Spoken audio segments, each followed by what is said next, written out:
তুমি যদি আমার এই 18তম গল্পটির প্রশ্নের উত্তর সঠিকভাবে দিতে পারো তবেই আমি তোমার কাঁধে থাকব মহারাজ বিক্রমাদিত্য। বন্ধুরা, আমরা বেতাল এবং চন্দ্রগুপ্তের অষ্টাদশ গল্পটি শুনব, 18তম গল্পটি শুনব এবং প্রার্থনা করব সকলের কাছে আমার বিশেষ অনুরোধ, চ্যানেলটিকে আপনারা একটা লাইক করে দেবেন এবং সাবস্ক্রাইব করবেন, যাতে আপনাদের এই একটা লাইক, একটা সাবস্ক্রাইব, একটা শেয়ার আমাকে আরো বেশি এগিয়ে যেতে সাহায্য করবে এবং আমার উৎসাহ বাড়বে। তাই আপনাদের কাছে বিশেষ অনুরোধ, এটুকুনি রাখবেন। তাহলে আমরা বেতালের অষ্টাদশ গল্পটি শুনব।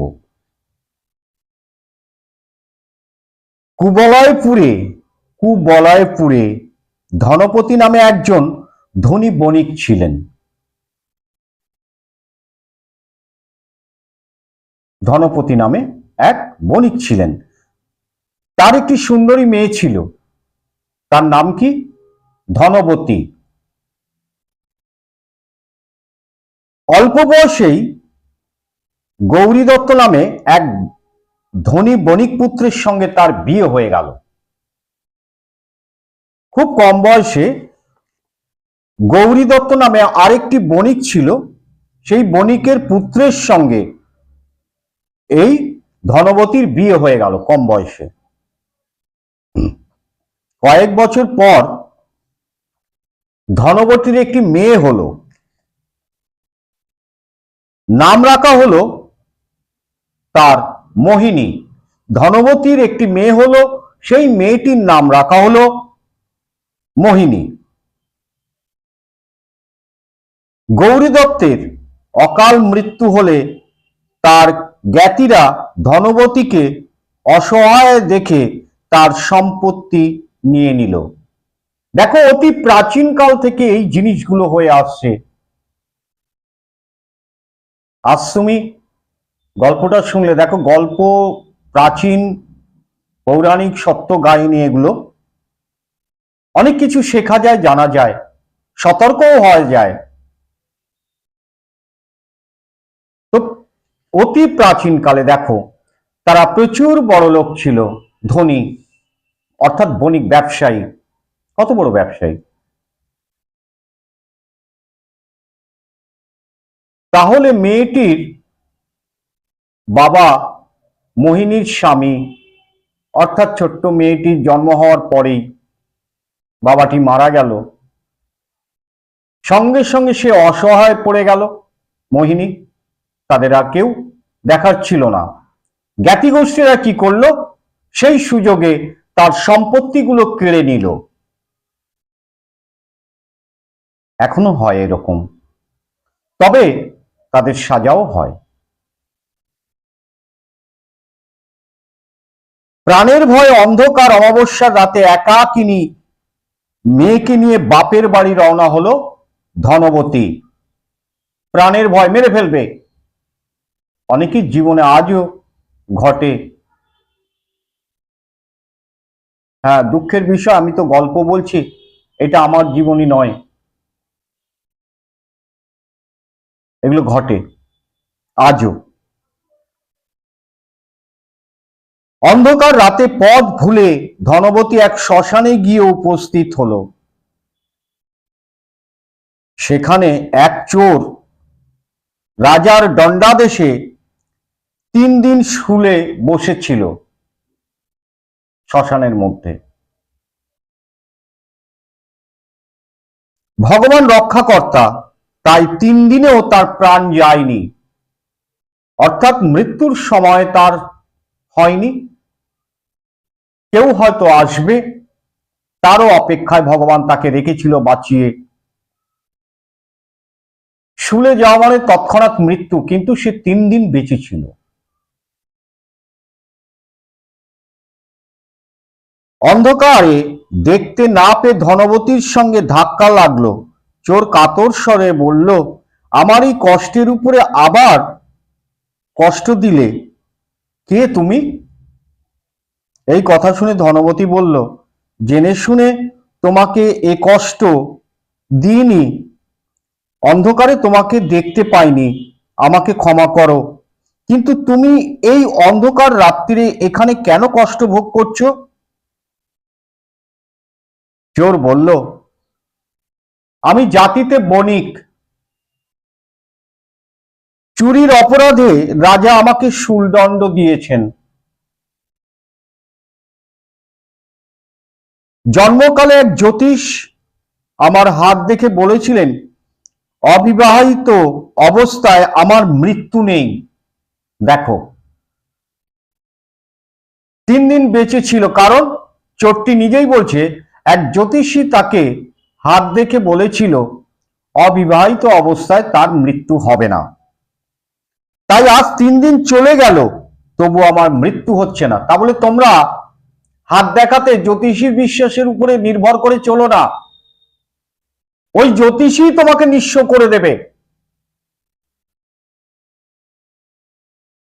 এখন ঘরে ঘরে জ্যোতিষী, ফুটপাতে ফুটপাতে যেমন ভিক্ষা করে বেড়ায়, ভিখারির সংখ্যা বেশি, তাদের থেকে এখন জ্যোতিষীর সংখ্যা বেশি।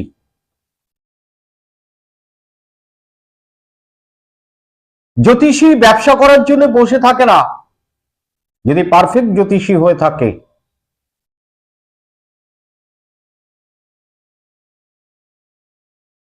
নিজের ভাগ্য নিজে গণনা করতে পারে না, অন্যের কাছ থেকে ভুলভাল কথা বলে নেয়।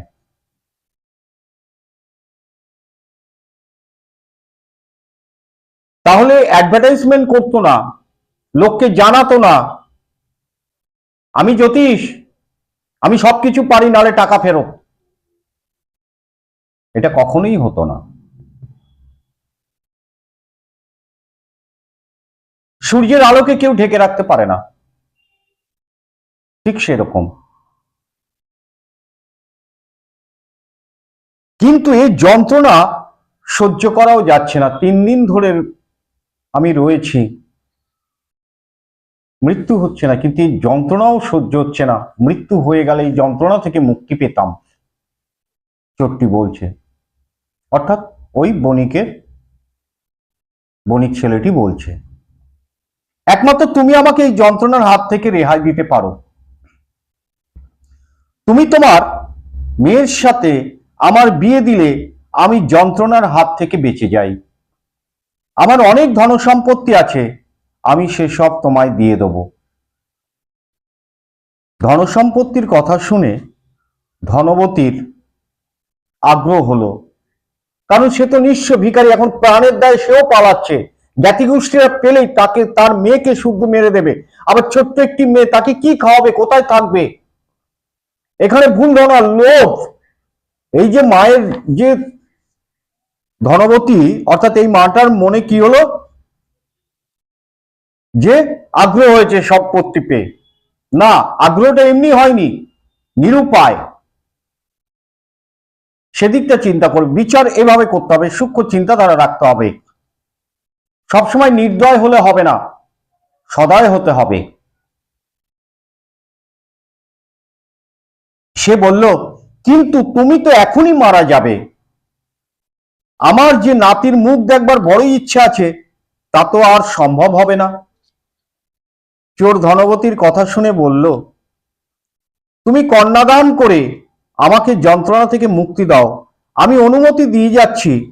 তোমার কন্যা বড় হলে কোনো ব্রাহ্মণের সঙ্গে তার বিয়ে দিয়ে দেবে, তাহলেই নাতির মুখ দেখতে পাবে।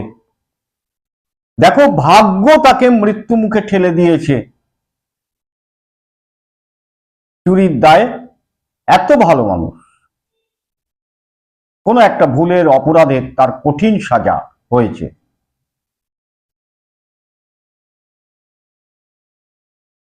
চোরের কাতর আবেদনে ধনবতী তার মেয়ের সঙ্গে চোরের বিয়ে দিল।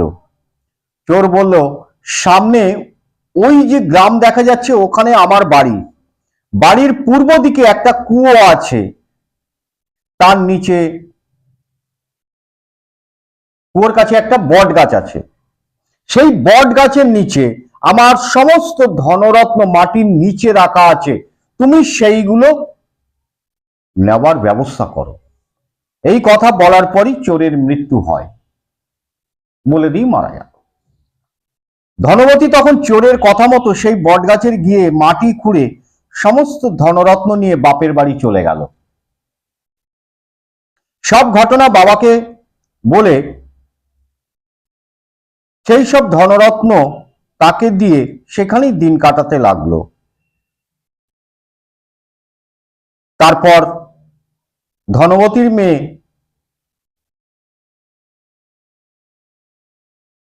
মোহিনীর বিয়ে হয়ে গেল।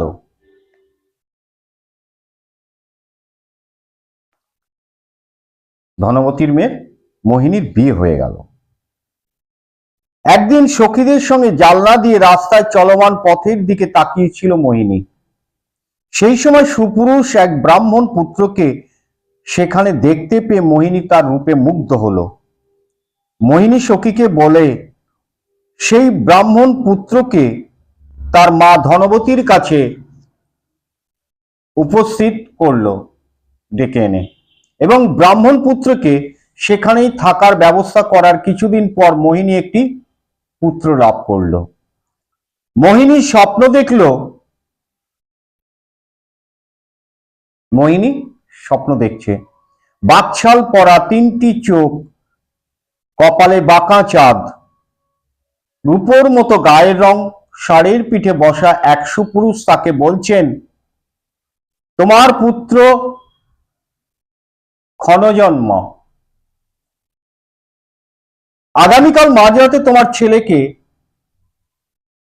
1000 মোহরের সঙ্গে সুন্দর একটি প্যাটরার মধ্যে ভরে রাজপ্রাসাদের সদর দরজার সামনে রেখে আসবে। অপুত্রক রাজা তাকে পুত্রের মতো লালন পালন করে বড় করে তুলবে এবং ভবিষ্যতে সেই হবে রাজা। মোহিনীর ঘুম ভেঙে গেলে সে এই স্বপ্নের কথাই ভাবতে লাগলো। তারপর মাকে সব খুলে বলল।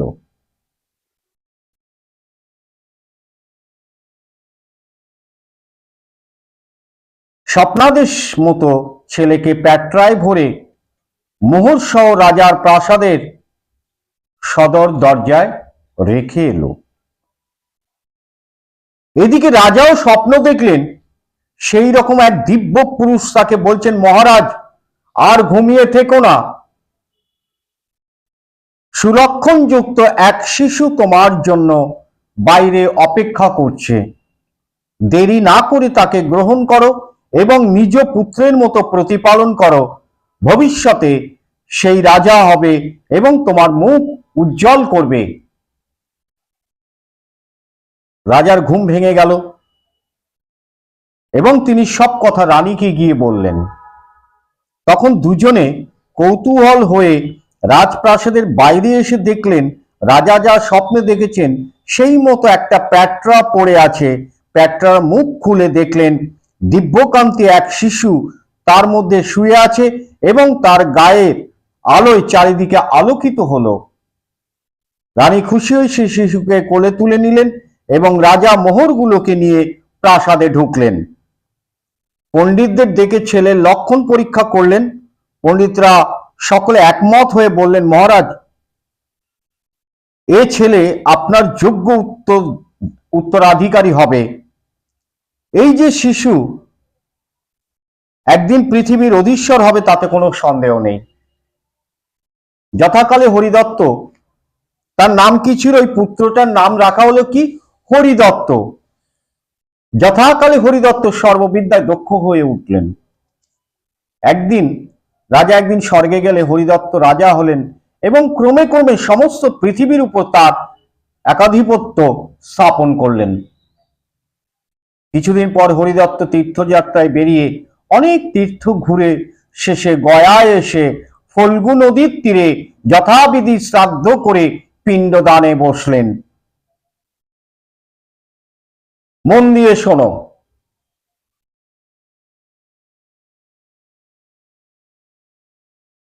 কিছুদিন পর হরিদত্ত তীর্থযাত্রায় বেরিয়ে অনেক তীর্থ ঘুরে শেষে গয়ায় এসে ফল্গু নদীর তীরে যথাবিধি শ্রাদ্ধ করে পিণ্ডদানে বসলেন। হরিদত্ত যখন পিণ্ডদান করতে গেলেন তখন জল থেকে 3টে হাত উঠেছিল এইভাবে।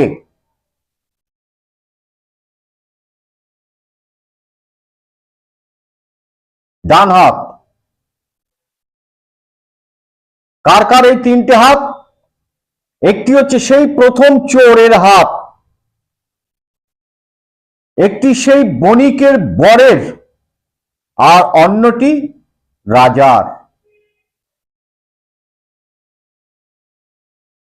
একটা প্রথম চোর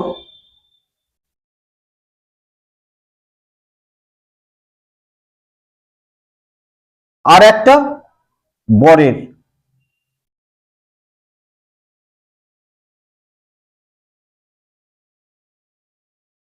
মানে তারপরে মেয়েটি তো বিয়ে করেছিল তার বর, এবং অন্যটি এই ছেলেটার বাবা। এখন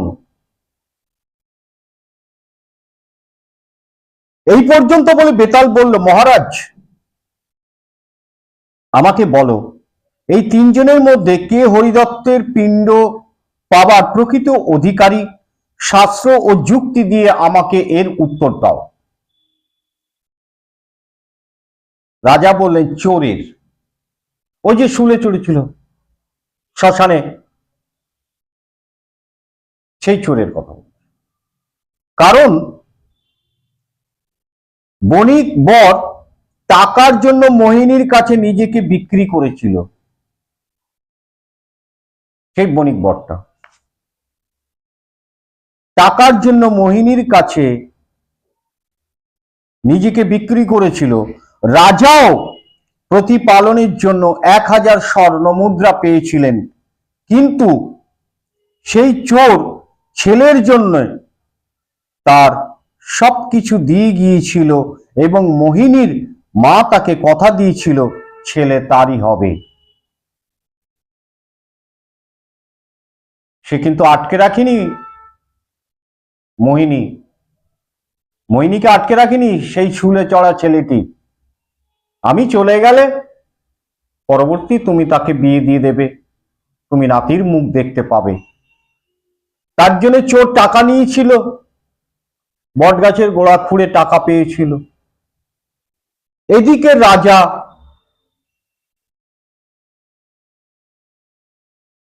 প্রতিপালন করার জন্য ছোট্টটাকে টাকা পাঠিয়ে দিয়েছিল। রাজা প্রতিপালনের জন্য যে 1000 মুদ্রা নিয়েছিল। এই যে কথাগুলো, এগুলো মনে রাখার বিষয়। বেতাল ঠিক উত্তর পেয়ে আবার সেই শিরীষ গাছের উপরে ঝুলে পড়লো, আর রাজাও তাকে আবার ফেরত আনার জন্য পেছু পেছু দৌড়ে গেল।